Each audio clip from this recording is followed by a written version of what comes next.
Well, welcome to a tribute to Bernice Mikolaj, our mother. We're here at the old Mikolaj homestead in Timberlake, Timber Ridge.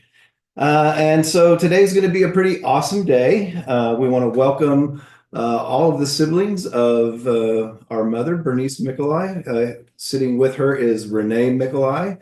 And then I'm Alan Mikolaj, your host. Rebecca Mikolaj, Shirley is here. Theresa Printy, Ann SanCartier, and I misspoke, it's Renee Seehausen. So welcome everyone. We're here with our mom, who you probably know is already kind of a big deal. We're here to celebrate because back in the 1970s, she became one of the first female EMTs in Texas, working right next door out of the Timberlake's Volunteer Fire Department. She's always said that we didn't want to make a fuss about this and not make a big deal out of it, but we are. So here we go. Because we do want to make a little fuss, but a fuss of tribute. We want to make a fuss of celebration and a fuss of gratitude for you and your service. She probably had no idea at the time just how much her example would shape the lives around her, especially ours. And while we've got her here, we're going to ask her a few questions so we can capture some of the stories and the history, because the legacy is way too good not to share. We love you, Mom. Thank you for being our hero, both then and now. If Renee would now, we want to present you with your shadow box honoring your service with the Timberlake's Volunteer Fire Department. It's right behind you.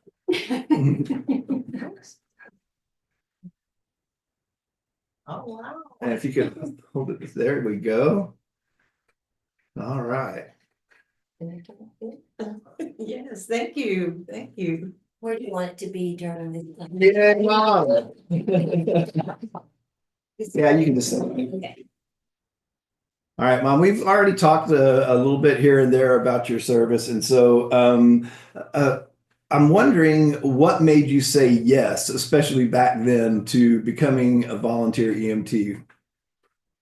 Well, I guess it was helping others. Mm-hmm. You want to say any more about that? Well, I didn't I didn't want to join the department. I was asked. Okay. Because they needed the service. And so that's how it came to be. So to tell us a little more about, why they needed that and the times that, the shifts that you worked. Well, when we first moved out here into the woods, it was beautiful, but our nearest, I guess, hospital was like the med center, like 25 miles. There was no 1960 hospital. And the other closest one was 15 miles in Conroe, which was a very, very small hospital. Okay. And so the volunteer fire department that started in Timberlakes before we arrived, they did have like a first out.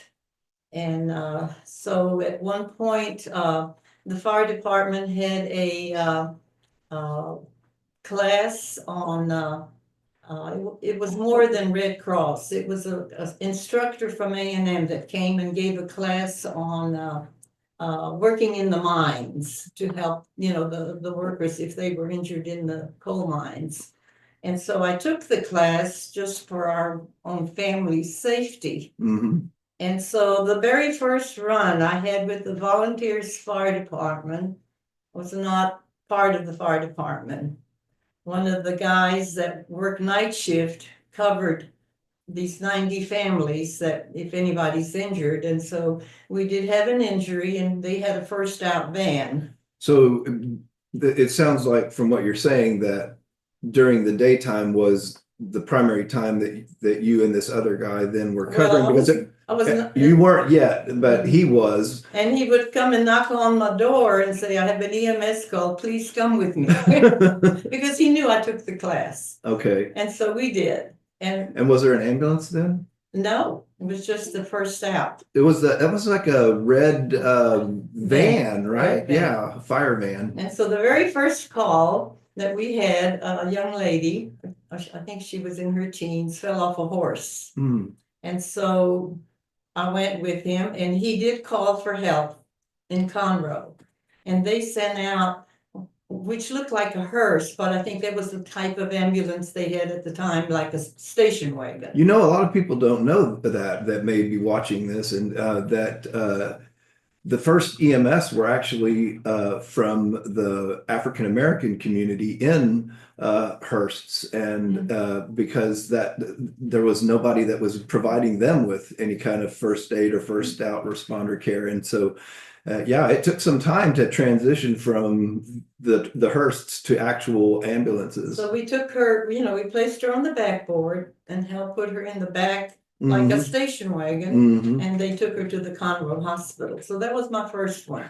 So then the fire chief at the time was Harold Kresshoff, and he asked me to come join the fire department because he needed daytime coverage. And so that's when I said yes. And we took training at the, I guess it was called Lone Star. Harris County. Harris County. North Harris County. North Harris County. On Hardy, there was a junior college, and we took our certifications there. Yeah, I remember the name Harold Grassoff. I'm having trouble like picturing him in my head, but I remember like the Ramsey brothers and Chuck Rowe and Rick Smith, Mark Hill and Martha Hill. Yeah, yeah. So it kind of leads me into And all of the names we mentioned were. And Shirley Grangine, she was the second lady to Yeah, come in. I was just gonna say it was mostly male, and as a matter of fact, it was all male until sometime in the 70s, and it was still really, really rare. So when I first joined, actually one of the firemen did quit. He didn't want women in the fire department. And another one would not ride with me. Wow. But the Ramsey boys were on day shift. So, David and Patrick, we took turns. And we would make coverage, and our coverage was very, very large. It was all the way to San Jacinto, and Spring Creek. Yeah, I remember it covered And like plus it covered Oak Ridge, Oak Ridge, Shenandoah for the longest time. All those areas that we covered. But actually, I didn't share how they first bought the ambulance. Tell us about it. Well, we had L&A store here. It was like a stop and go. And the owner had a heart attack. And we waited so long for an ambulance or someone to come that he passed away. So that's when the firemen, of which I don't think I was part of it at the time, they decided to buy an ambulance. And it was through the Timber Lakes Volunteer Fire Department that the ambulance was bought and paid for by these people. We didn't have a hospital district at the time. Yeah, am I remembering right that people could volunteer money through the water bill? Water district. Yeah, Water district. We had barbecues and garage sales, just to keep the payments on the ambulance. Yeah. Yeah, and I remember that was a pretty big deal at the time. It was a little controversial because people didn't want it because the ambulances aren't cheap, even. And so anyway, it turned out that later on, 1960, there was I guess it's called Houston Northwest was the first hospital in this area. And we took a lot of our patients there and then to Conroe Regional. Yeah, we mentioned that the fire services and EMS and even law enforcement was all predominantly male. What was that like working with predominantly male? The guys were younger than me and called me mom, and some of them that were my age. We all got along. We worked really well. It was the most rewarding thing that I think I could have ever done. It just really was. It was just a great service to work for. Can you describe one of your most memorable calls, even if it was funny or heartwarming or even tragic? What are some of the calls you most remember? One, really, one of the major first call was a cardiac arrest. And then I think we had like 2 suicides. And then a lot of children injuries, but automobile accidents, it was just a normal typical day, I guess, for any EMS personnel. So your first 3 calls were Serious. Mhm. cardiac arrest, suicide. And you were just out of training, so you felt really secure. You know, than just a silly call or something, you know, it was good, yeah. Mhm. Yeah. So how did being an EMT change you, or how did it change how you saw others, or how others saw you? Oh, I don't know. Well, how did it change you, do you think? I mean, I could, say that, you would have probably never been school nurse at Right. Glenlock Elementary. It did provide a job for me Mhm. later on, Mhm. but it was just very, very rewarding to be there for the needs of the people when they were Yeah. hurting or injured, yes. There's nothing like knowing you've helped somebody in true need, right? Mhm. Yeah. Looking back, what do you hope your service has inspired in your family and in the community? I guess the people that we are around to help them when they're in need. Yeah. Okay. Well, does anybody have any questions for Mom about her service, or? No. All right, well, at this time, we've, if you'll hold up and show the back of the shadow box, the man, that made this for us has done quite a number of these, and he suggested that we put a document holder on it. So each one of us have prepared a short memorial, but that will then be placed in the back. And so we're going to start in birth order with Renee. Okay. Well, God put us here to be his hands and feet. And Mom, you have been a lifelong example of his love. In the Gospel of John, Jesus says, "For the greatest love of all is a love that sacrifices all. And this great love is demonstrated when a person sacrifices his life for his friends." And that's from John 15:13 in the Passion Translation. As our mother, you demonstrated that love to us by laying down your life for us on a daily basis. So when you chose to be a part of the Timber Lakes Fire Department as an EMT, it was a natural outcome of you living out what your Savior, Jesus Christ, has done for you and the commission he left you to do. Ann's memories brought to my remembrance several key components in the course of your life. God used the accident in our family as a catalyst in your life and in Alan's life and in Theresa's life. All of you served with the rescue squad. And all the training that you had, both book learning and on the job, gave you the experience you needed to serve the students, staff, and family at Glenlock Elementary for many, many years. Countless lives were saved and blessed by your service of love. God uses all things for the good of those who love him and are called according to his purpose, and he did. Your example of Christ's love has been and will continue to be an inspiration to your family, your friends, and the world around you. I truly believe when you see Jesus face to face, he will say to you, "Well done, my good and faithful servant." Amen. I'd like to conclude with several excerpts from Proverbs 31, which describes you. "A wife of noble character who can find? She is worth far more than rubies. Her husband has full confidence in her and lacks nothing of value. She gets up while it is still night. She provides food for her family. She sets about her work vigorously. Her arms are strong for her tasks. She opens her arms to the poor and extends her hands to the needy. She is clothed with strength and dignity. She can laugh at the days to come. She speaks with wisdom, and faithful instruction is on her tongue. She watches over the affairs of her household and does not eat the bread of idleness. Her children arise and call her blessed. Her husband also, and he praises her. Many women do noble things, but you surpass them all. Charm is deceptive, beauty is fleeting, but a woman who fears the Lord is to be praised. Honor her for all that her hands have done, and let her works bring her praise at the city gate."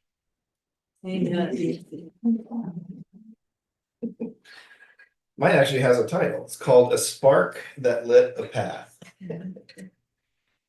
In the 1970s, when most moms were carpooling to choir or band practice, cleaning house, doing laundry, or figuring out what casserole to make next, you were doing all of those things and jumping into an ambulance, sirens blaring, headed to someone's worst day and making it better. You didn't just become one of the first female EMTs in Texas, you became one of the first examples I had of what public service looks like.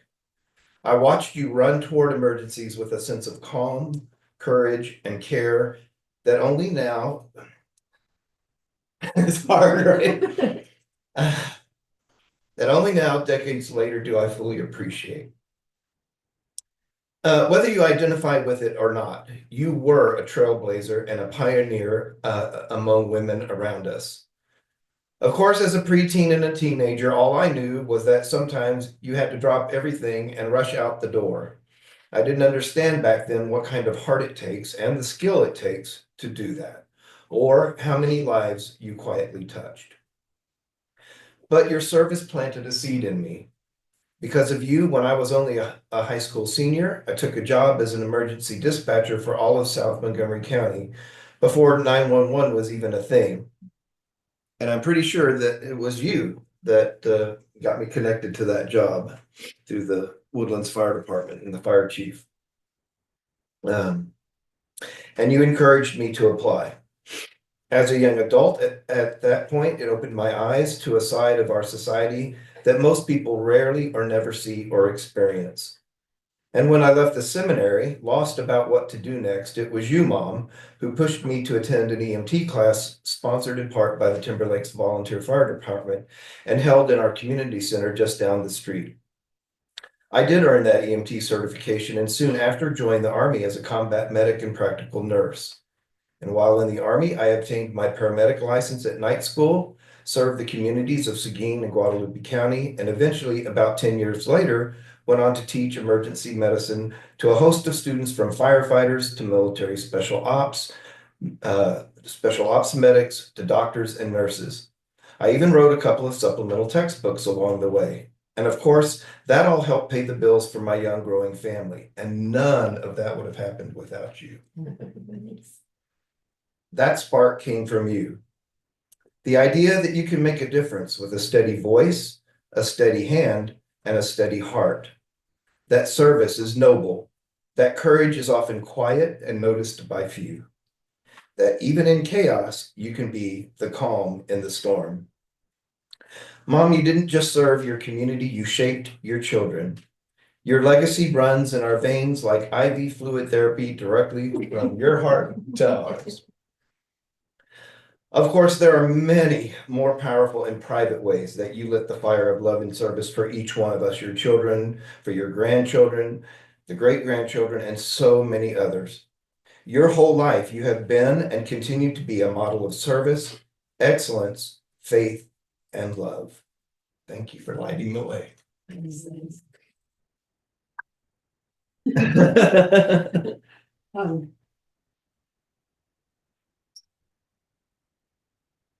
Just because of what's been going on for me, Huh?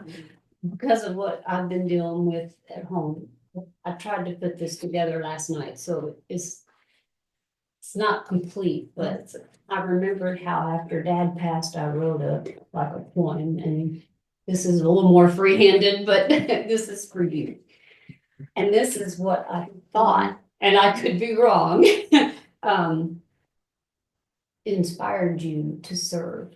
Was one cold February morning, shock, trauma, urgency, and fear. Mom reacted swiftly with faith and prayers. One stranger stopped, gave her coat, an offering of comfort and hope. Another turned back around to phone for help. What a gift of care. Volunteers responded, equipped and prepared, while death and life hung in the air. All these together, faith and prayer, comfort, sacrifice, and help, inspired my mom with hope. Beyond one cold February morning, long days, late nights, filled with study manuals spread across this table. All the reading, comprehension, and training, and tears, trying to get that math. Mom endured it all, passed multiple tests, She rode equipped with only the best. Pagers, scanners, day and night, knocks on the door. Mom responded as a beacon of light. Family, friends, neighbors, and strangers, infants, children, teens, or adults. You voluntarily sacrificed to give back the gifts you had received long ago on a cold February morning.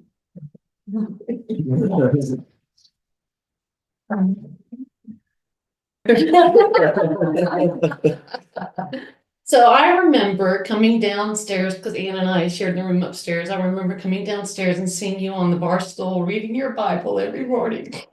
Setting a good example for us, probably praying for us. God knows we need it. Yeah, and then staying here at this table studying for the IV therapy. I remember that for sure too. I also remember something that my siblings are not admitting to, which is when the scanner would go off. We knew that the worse the call was, the longer you would be gone, and therefore we wouldn't have to do homework or dishes. So when we heard broken arm, we were all like, oh. But when we heard stroke or something like that, we're like, woo. That's at least an hour. So but I also think about Back in service. They are back in service. They ran the dishwasher. The instructions that were given before I left. Totally right. Yeah, and I remember Dad, having to be shushed upstairs to be quiet while the neighborhood association meetings were being held at In this our table. Yeah, so I think it was a dual, combo.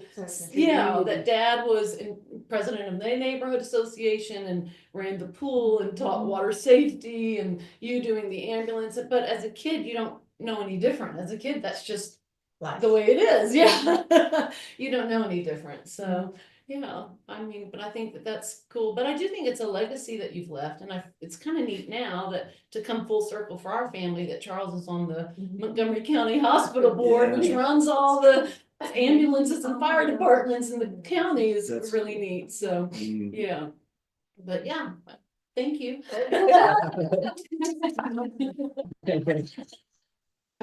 Oh, So I want to ask you, I know you told the story about him coming over and you weren't even on the apartment yet and you did it because they asked, but really what was that unction in you to really just go do something? And just help others. You taught to help others. It was very satisfying when you saw the people needing you. It was a very gratifying thing that you would be able to serve them. Yeah. And I just remember, Rebecca stole my story, but I remember coming home from school and you would hang a sign up on the window that had, it was huge. It was like 2.5 feet, and it said ambulance on both sides. So we knew that when we came home, you were out on a call. She was just that organized, right? And she would hang it up so we knew she was on a call. And again, let's turn up the scanner. We turn on the TV and the cartoons, and then we heard cardiac arrest, like, we've got time. And then when we would hear him saying pulling back into the station or whatever it was, you wouldn't say back in service just yet, because I remember, especially if it was something that included blood, that you'd have to take time to mop out the ambulance and clean everything. We still have 10 minutes. The dishwasher can wait. And so, but I also remember, I don't know if you guys remember this, we were the first person ever, like family, to have call waiting. Y'all remember that? Because there weren't cell phones then. They would call you to dispatch you out, and so you'd be on the call, and if you hear it beep, you would click over. yeah. And you're like, "What do you mean you put me on hold?" I'm like, yeah, we're cool like that. So that made me cool. It was Scantron, wasn't Yeah, it? because you had, Yeah, the Scantron was the brand name of the pager system, if I remember right. But I do remember that beep, you had to answer it because they're calling you to go. Yes. You had a call. And I also remember another way that we all knew something was going on is you would be woken up in the middle of the night with the windows vibrating because they turned the pumper on. And then even to this day, they turn that pumper on, it vibrates the windows in these rooms. And so I remember that too. And I also remember, I mean, not only the volunteer fire department being such good neighbors, but when it was volunteer, so firemen and EMS didn't stay there, but we're right next door. So I remember a time when we had an urgent knock on the door, and I think someone else alluded, people would come here looking for help. And these two teenagers were at the lake fishing, and a hook got caught Oh, I between his remember that. hand, and it was sticking out, and they came to where my mom was like, calm and steady. I'm like, oh my God, and our mom just handled it so steady and stick them here, or bee stings. I remember bee stings, people coming in, they were allergic, and mom knew exactly what to do, and she'd sit them in here and take care of them and help with that. I also remember you coming home from more difficult calls, and I remember you talking about that sawdust corner. That, The 90-degree hairpin. corner, hairpin turn, that was no stop sign, no stoplight for the longest time, and only a 2-lane, small, narrow road. And You could only cross Panther Creek one car at a time for the very the beginning. wooden bridge. That's right. And I remember you coming home and saying it was a motorcycle accident, and how deeply that affected you. I could just see it because you were, I don't know, just different. You're so calm and steady. To say deeply affected you says a lot, but I could tell that really meant a lot to you. But where I really saw it come through is when Alan wanted to get a motorcycle. I would ride on motorcycles, and you would talk about, I have been on the side of the road picking up people's brains before. Please don't get on a motorcycle. They never turn out well. To this day, right? I remember that. And I remember too, after our accident, that they felt that Alan was amazing in the adrenaline. Were you 14? Were you 14 when our car accident I happened? was 15. I was in driver's ed. And I remember that you pulled a smashed in door off the car so that y'all could get to me. And the firemen realized how much they needed the jaws of life. And then And so I remember the barbecue, that year's barbecue was a 3-day, we'd have 3-day barbecues over there. And that's where I learned how to do the Cotton Eye Joe. That's all the time I was allowed to scream an expletive because mom didn't know. And I remember it's raising money to get those jaws of life. And I also do remember you studying being Ivy therapist. And I was the youngest, and so I was here with her the most. I think most everybody else was doing their extracurricular activities, but I was here doing my homework and would sit next to her, and how hard it was, and she asked to practice on me, and I'm like, no way. No, stuck, much less be practiced on. You would talk about how the students would practice on each other. And to this day, when I have to get stuck with something for any reason, I remember that and how dedicated you were. And I remember My partners like me, I had good veins. I also remember that Glenlock, and I think that really prepared you to go to Glenlock, and how many lives and how many true real stories you had, lives that were saved at Glenlock. So many different ones of children that would have died if you had not recognized it, intervened. And then it didn't even connect for me until this morning that I do this. I'm a volunteer for search and rescue. And I remember taking wilderness first aid and going, oh, how people do this and how you did it. But didn't even realize how that organically, right? I think Rebecca said this is what you do. You serve your community. It's just part of who you're supposed to be. And how organically now I volunteer for search and rescue. And then even now I'm a professional chaos coordinator. Doing crisis There's management. such a thing. And just sitting here thinking about how you have the example, even when Dad died, of being so steady and calm, and how that calm creates calm for others. And being at, briefing those families at that airline accident, doing something I never thought I'd have to do. But getting up there and thinking about how steady and calm my mom was during her most difficult hours, that I could do this for these families during theirs. And how that, just trickles down. And I've always told people when I describe you, I said, my mom's like Mother Teresa. That she's our Mother Teresa. And I know how much you admire her. And she's, someone I truly, very sincerely admire too. And so I'm going to end this with one of my favorite quotes ever from Mother Teresa. Because the small things matter. And she said, kindness is a language we all understand. The blind can see it, and the deaf can hear it. So thank you for always being so kind in the small and big ways. Oh. Okay, one last memory before we, and it's, I hope it captures it, but what y'all will remember, the firehouse driveway is really, really long for people who haven't seen it, and pretty wide. And we would ride our bicycles and pretend we were school buses and do our hands like this. You remember that? Anyway. Jonathan did too. I was gonna say. So these are the Mikolaj children and their mother.